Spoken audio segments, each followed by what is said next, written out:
আছেন বন্ধুরা, আজকে আরেকটি ভিডিও নিয়ে চলে আসলাম আপনাদের কাছে। পুষ্কর গোদাবরী গঙ্গা ঘাটে সন্ধ্যা দেখতে এসেছি।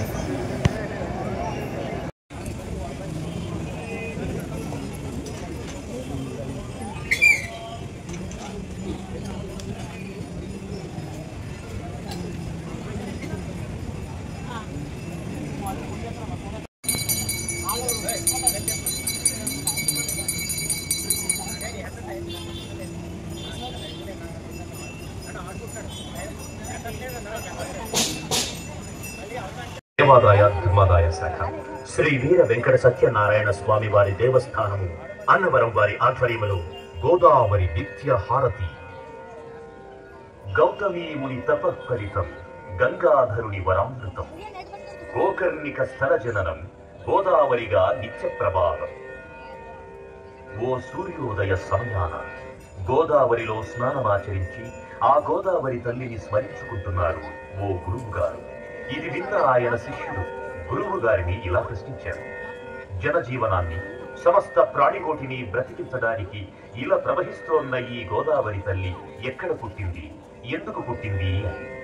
ఆ గురువుగారు గోదావరి జననం ప్రాముఖ్యతల గురించి ఆ శిష్యుడికి ఇలా బోధించసాగారు. రేవా తీరే తపఃక్రియాత్ మరణం జాహ్నవీ తటే దానం దద్యాత్ కురుక్షేత్రే గౌతమ్యాం హృదయం వరం కురు. నర్మదా నది తీరంలో తపస్సు చేసిన విశేష ఫలితం, గంగా నది తీరాన శరీరాన్ని వదిలిన విశేష ఫలితం, కురుక్షేత్రంలో దానం చేసిన విశేష ఫలితం, ఈ మూడు ఫలితాలను మించిన 3 రెట్ల ఫలితం ఈ గోదావరిలో స్నానమాచరించడం వల్ల కలుగుతుంది అంటూ నీలా సందిగ్ధంలో ఉన్న ఎంతో మంది ఉంటారు. వాళ్ళందరికీ కూడా ఇది తెలుసుకోవలసిన అవసరం ఉంది. దేశమంతయు క్షామము రాజ్యమేలి కాటకములు సంభవించి పెద్ద ఎత్తున జనులు పశుపక్షాదులు నశించిపోవుట గాంచి మునులు బాధపడి గౌతమముని దరికి ఏతించి దానిని పరిష్కరించమని కోరిది. గోదా అను మాయాగోవును సృష్టించి దానిని గౌతమముని ఆశ్రమ వాకిటయందు ప్రవేశపెట్టి అదిగాంచిన గౌతమముని చినాడని ఘోషించుతుండగా గౌతమముని దీనికి ప్రాయశ్చిత్తమేమిటి అని ఆ మునులను అడిగారు. అంతటా మునులు శివుని జటాజూటమునందు బంధించియున్న గంగను ప్రార్థించి తెచ్చి ఆధారముగా ఈ గోవును బ్రతికించవచ్చును అని ఉపాయము చెప్పింది. అంతటా గౌతమ ముని శివుణ్ణి పరమభక్తితో ప్రార్థించ పరవశుడైన శివుడు శిరముంచి గౌతమ మునిని ఆశీర్వదించ గంగను ఇలకు పంపించారు. గంగ పరమభక్తితో గౌతమ మునిని అనుసరించెను అని తనకు తెలిసిన వృత్తాంతమును శిష్యునికి వివరించారు. పవిత్రమైన కార్యాచరణకు వచ్చినది కనుకనే గోదావరి తల్లి పవిత్రమైనది. పశ్చిమ కనుమలలోని నాసిక్ నందుగల గోకర్ణికం నుండి ఒక చిన్న ధారగా ప్రవహించి నదిలా మారి దక్షిణాన భద్రాచలమందు రామపాదములను తాకి పంచవటి మీదుగా పాపికొండలను ముద్దాడుతూ ఉభయ గోదావరులకు జీవాధారమై అఖండ గోదావరిగా రాజమహేంద్రవరానికి పరమయ్యింది. ఈ సప్త గోదావరికి సప్త ఋషులే ప్రతీకలై నిత్య హారతి ఇస్తున్నారు. భక్తులు నిశ్శబ్దాన్ని పాటించి హారతులు తిలకించ ప్రార్థన.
శ్రీ గోదావరీ దేవ్యై నమః. పరమేశ్వరుడు పరంజ్యోతి స్వరూపుడగుట చేత ఈ ఏకహారతిని దర్శించుకోవడం వల్ల పరమేశ్వరుడి అనుగ్రహం పొంది అజ్ఞానం నశించి జ్ఞానం ప్రకాశించి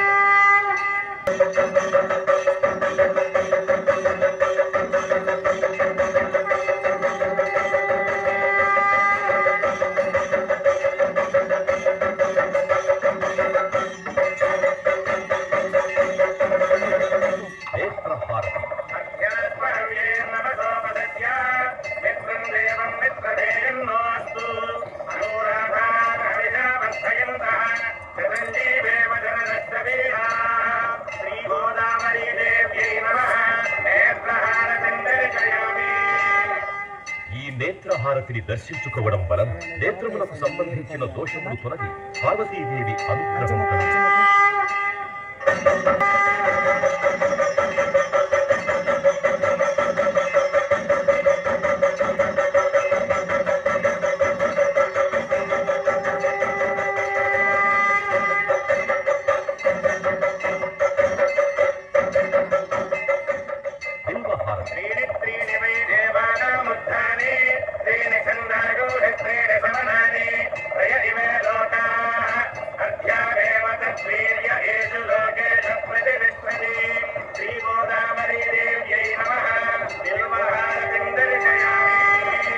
బిల్వపత్రము పరమేశ్వరుడికి ప్రీతి ఎగుట చేత ఈ బిల్వహారతిని దర్శించుకునుట వల్ల 3 జన్మలలో చేసిన పాపములు తొలగిపోవు.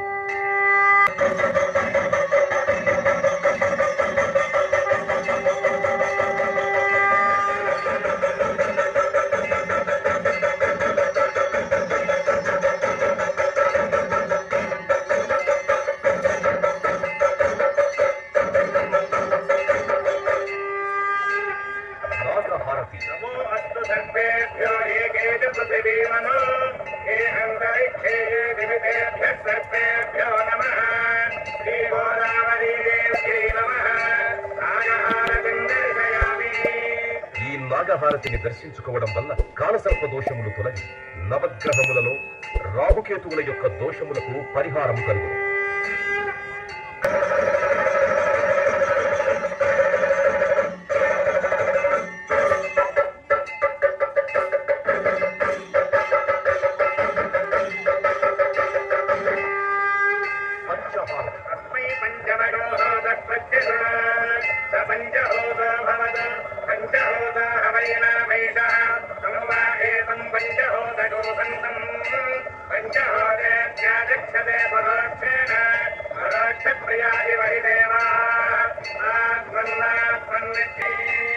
తూర్పున సద్యోజాత ముఖము, దక్షిణమున అఘోర ముఖము, పశ్చిమమున వామదేవ ముఖము, ఉత్తరమున ఈశాన ముఖము, ఊర్ధమున శాంత ముఖము విరాజిల్లుతూ ఉండును. కావున ఈ పంచహారతి దర్శించుకొనుట వలన శత్రుబాధలు తొలగి ఆరోగ్యము, మనశ్శాంతి, విజ్ఞానము కలుగు.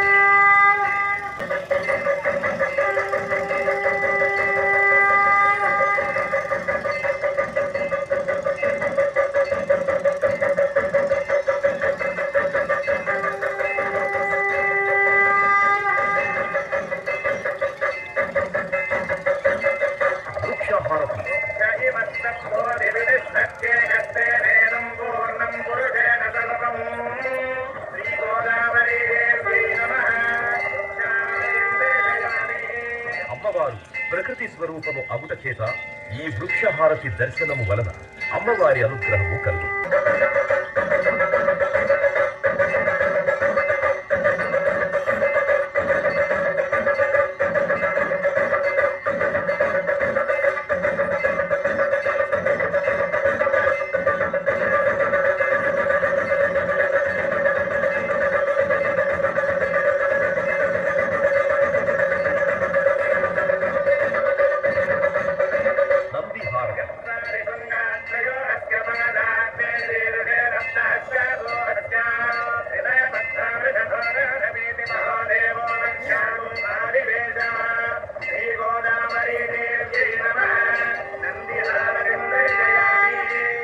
నంది ప్రమథగణములలో ప్రభముడు అవుట చేత ఈ నందిహారతి దర్శించుకోవడం వల్ల పార్వతీ పరమేశ్వరుల అనుగ్రహం కలుగుతుంది.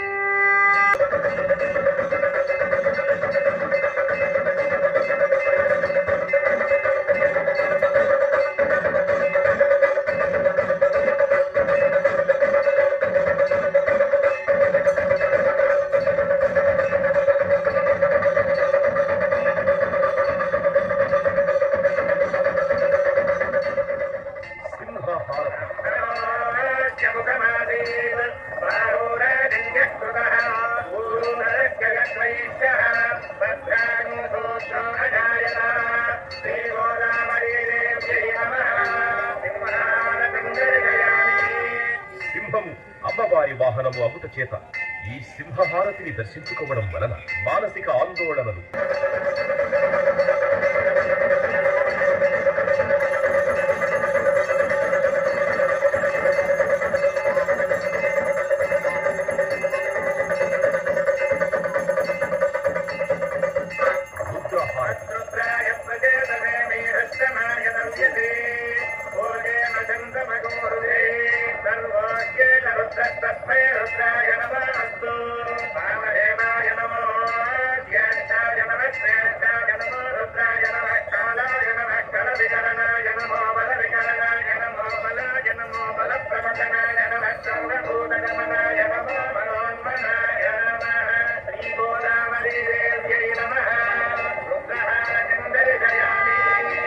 పరమశివుడు రుద్రస్వరూపుడపుట చేత ఈ రుద్రహారతి దర్శనం వలన విద్యావృద్ధి మనశుద్ధి కలిగి ఈర్ష్య అసూయ ద్వేషములు తొలగు.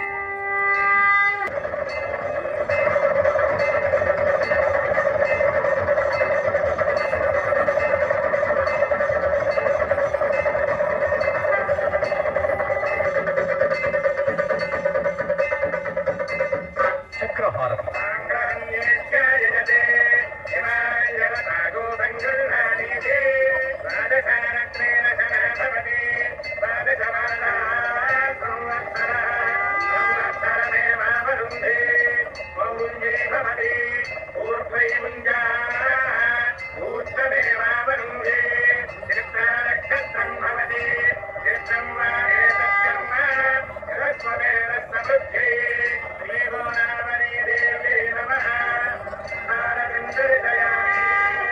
చక్రహారతి దర్శనము వలన పంచమహాపాతకములు నశించు. కాంతి, బలము, ధైర్యము, ఆయుర్వృద్ధి కలుగు. కుంభహారతి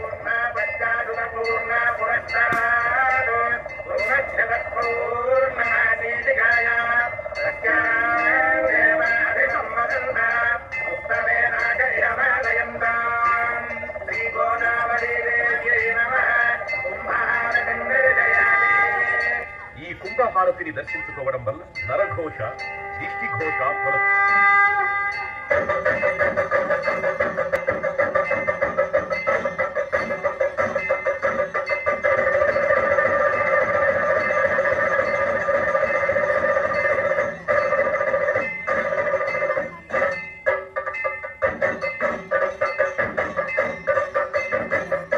కర్పూరహారతి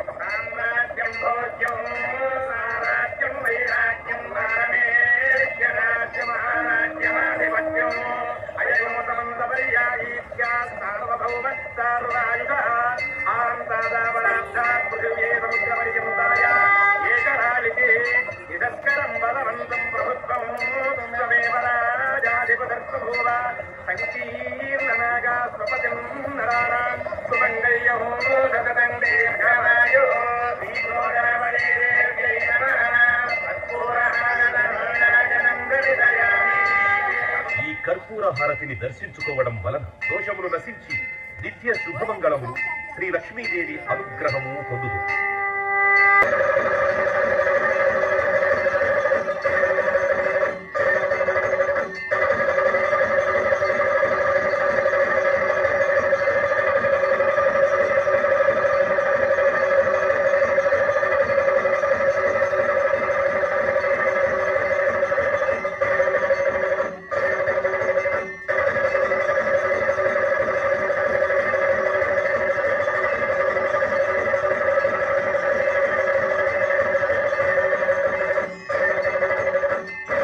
నక్షత్రహారతి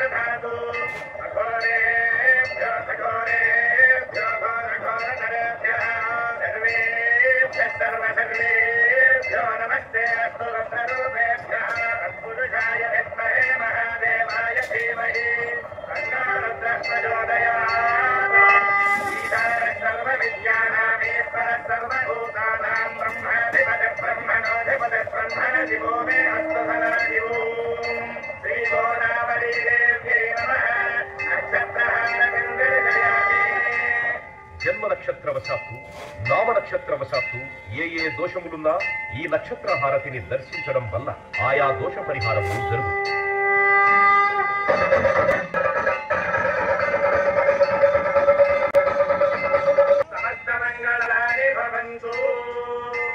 ఈ విధముగా గోదావరి మాతకు హారతులు సమర్పించుకుంటున్నాం. లోకా సమస్తా సుఖినో భవంతు.